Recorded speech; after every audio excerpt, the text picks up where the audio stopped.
మధ్యప్రదేశ్‌లోని పన్నా జిల్లాలో ఓ సాధారణ రైతు కుటుంబం తలరాత వారం రోజుల్లోనే మారిపోయింది. పొలంలో మట్టిని తవ్వుతుండగా ఒక మహిళకు ఒకటి కాదు, 2 కాదు ఏకంగా 8 విలువైన వజ్రాలు లభించాయి. ఈ సంఘటనతో ఆ కుటుంబం ఆనందంలో మునిగిపోయింది. పన్నా పట్టణానికి సుమారు 25 కిలోమీటర్ల దూరంలోని భద్గడి ఖుద్ గ్రామానికి చెందిన రచన గోల్డార్, ఆమె భర్త రాధారమణ గోల్డార్‌తో కలిసి లీజుకు తీసుకున్న తమ వ్యవసాయ భూమిలో రోజుకు మాదిరిగానే తవ్వకాలు జరుపుతున్నారు. ఈ క్రమంలో మట్టిలో ఏదో మెరుస్తున్న వస్తువు రచన కంటపడింది. పరిశీలించి చూడగా అది వజ్రమని తేలింది. అలా వారం రోజుల వ్యవధిలోనే వారికి 8 వజ్రాలు దొరికాయి.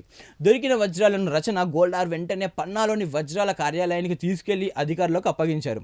వజ్రాల నిపుణుడు అనుపమ్ సింగ్ తెలిపిన వివరాల ప్రకారం ఈ 8 వజ్రాల మొత్తం బరువు 3.10 క్యారెట్లుగా ఉంది. వీటిలో 0.14 నుంచి 0.79 క్యారెట్లు బరువున్న వజ్రాలు ఉన్నాయి. వీటిలో 6 అత్యుత్తమ నాణ్యత కలిగి ఉండగా 2 కాస్త తక్కువ గ్రేడ్‌లో ఉన్నాయి. త్వరలో జరగబోయే వేలంలో ఈ వజ్రాలను ఉంచుతామని, అప్పుడే వాటి ఖచ్చితమైన విలువ తెలుస్తుందని ఆయన వివరించారు. అనూహ్యంగా కలిసి వచ్చిన ఈ అదృష్టంతో తమ కష్టాలు తీరిపోతాయని ఆ దంపతులు ఆశాభావం వ్యక్తం చేస్తున్నారు.